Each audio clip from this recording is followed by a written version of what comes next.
Cardio nga yung nangyari nung game number 1. Oy! Oy. Lang, nagamit yung flicker. Walang kinabutan dito. Oy! Hindi rin tumama yung hook. Same with that beacon na napindot kagad ni Rosa. Sa alubungan sila. Mas action ata magiging laban na ito ngayon yung contestants play.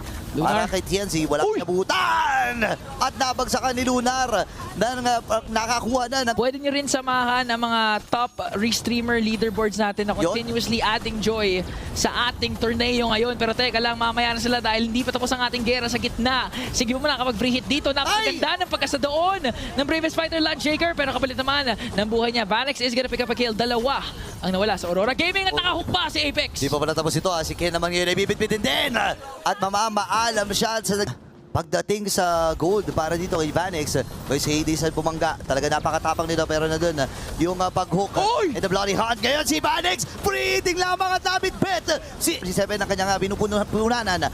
Ngayon naman yung Lord ay nakuha pa rin ni Hades. Sige po may sumama na pero si TNC na maalam na si Apex 47 na magiging next sa target. Pagkalabas sa push, ginamit ka agad yung Tsunami Slam.